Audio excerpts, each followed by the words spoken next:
Now, there's another section in the bill about the abortion-inducing drugs, and I see that Senator Vanderpute has joined the body this evening. We're so happy to have Senator Vanderpute on the floor, and we, of course, all share in the pain she's going through right now. She did a great job the other day on abortion-inducing drugs and talking about the way the bill is written, and from her perspective as a pharmacist, why the way the terms of this provision are written can actually put women in harm's way. And let's go back to that original intent that we talked about with this bill, to protect women's health. It's not what the Twitter said, the tweet, but that's what we've said here on the Senate floor, to protect women's health. And Senator Vanderpute made some excellent points about the fact that there is now this very tightly defined administration of abortion-inducing drugs that will occur as a consequence of this particular bill if it's to go into law.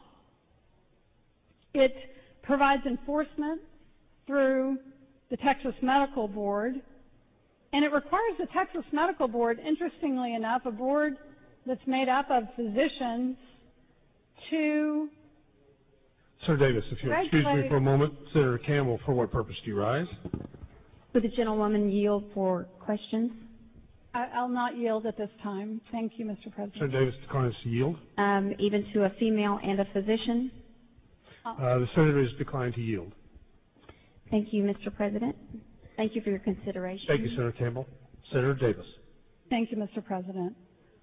Now, as I was saying, the Texas Medical Board is charged with actually enforcing this. And the interesting thing about it is the requirements in the bill here fly completely in the face of what typically happens in the medical arena and the administration of drugs. Now, what typically happens is a drug is approved by the FDA, and doctors administer it, perhaps initially according to the label. And as they experience the impacts of that drug on their patient community, they find that the label actually isn't creating administration that provides the best care for their patient in the administration of that drug. They also sometimes find that drugs can be used in off-label uses, as the saying goes. For example, I think Senator Vanderpute gave us the example of aspirin. We used to think, you take aspirin if you have a fever, take aspirin if you had a headache. I think that's what the label says. But now we know that doctors tell people who are at risk of heart disease and stroke that it's a good idea to chew a baby aspirin every single day. A baby aspirin a day keeps the heart attack away. And, of course, medical professionals know this. And what medical professionals have learned about this particular drug, and the point that Senator Vanderpute made so well, is that this particular drug, if administered according to the label and according to the FDA prescribed recommendations for its use, actually have resulted in creating problems for women, have actually created in greater uterine bleeding, and actually have put women at greater risk because the dosages were higher on the label and by the FDA recommendation than doctors learned in their experience was really needed to provide a woman with a safe abortion procedure. And what doctors also learned was the administration of the drug, not just the amount of drug to be given, actually made a difference in terms of the well-being of women depending on whether it was administered orally or vaginally. And I read something earlier about that talked about the fact that a lower dose in that first dose, I think it was about a third lower than what the label and what the FDA requirement says should be given, And then on the second day, that the second dose, again a lower dose, should be given vaginally, not orally, and that the outcomes for their patients are far better when they do that.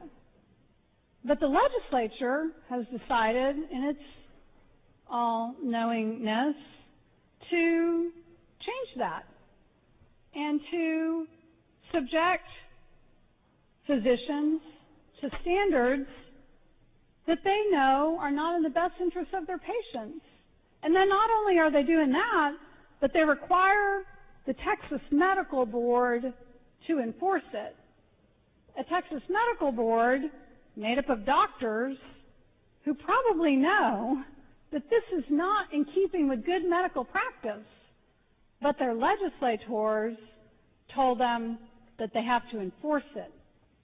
That's going to be a really interesting enforcement action if a cause of action against a doctor is brought before the Texas Medical Board.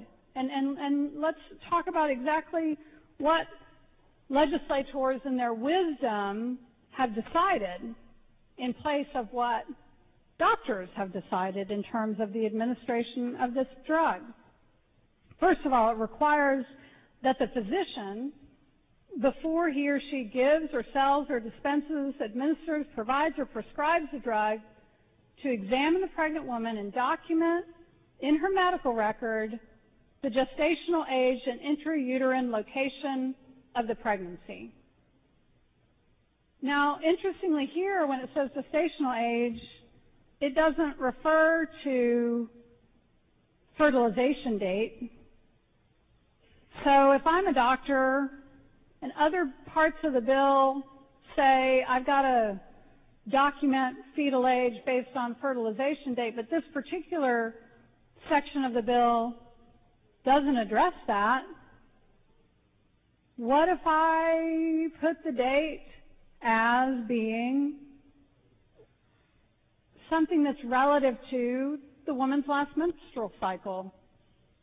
Am I violating a provision of this law unknowingly, accidentally? Because it doesn't really speak to it in this section. It only speaks to it in that previous section that I was talking about. It requires that the physician who gives or sells or dispenses those medicines to provide the pregnant woman with, now this is interesting, a copy of the final printed label of the drug. So I'm going to give Susan a label. Now, I don't know about you, but when I buy an over-the-counter drug, I read the label, and then I take the drug according to the label. And so if my doctor now is required not just to give me a prescription where I go to the drugstore and I pick it up and on it are written the doctor's orders for when I'm supposed to take it, but instead, what I got to get now, what the doctor has to give me is the label. And the label, thanks to the great information provided to us by our pharmacist, Senator Vanderpute, the label actually tells the woman to do something that physicians have learned not to be in her best health and safety interests. But she's going to have that label now. And if the doctor tells her to take it otherwise, she's probably going to question that. Which should she do? Well then, in case she has any questions, according to the bill, the physician also has to give the pregnant woman a telephone number so that she can reach her doctor or other healthcare personnel employed by the physician at which the abortion was performed. Now that's kind of interesting. I'd have an interesting time with that as a lawyer in a courtroom. The facility at which an abortion was performed, when a woman's taking the drug, what's that drug called? I had it here somewhere. RU-486. it's my understanding that an abortion that occurs as a consequence of taking that drug doesn't happen when the woman takes it. In fact, she has to take 2 doses of it, and then typically it takes several days after the administration of that second dose for the abortion to occur, for her body basically to go into a labor that expels the fetus. So the doctor's got to give her a telephone number of healthcare personnel at which the abortion was performed. When is the abortion performed when you take RU-486? It's kind of an interesting question. And again, I think it subjects doctors to some concerns about some lack of true direction and objective direction in the bill.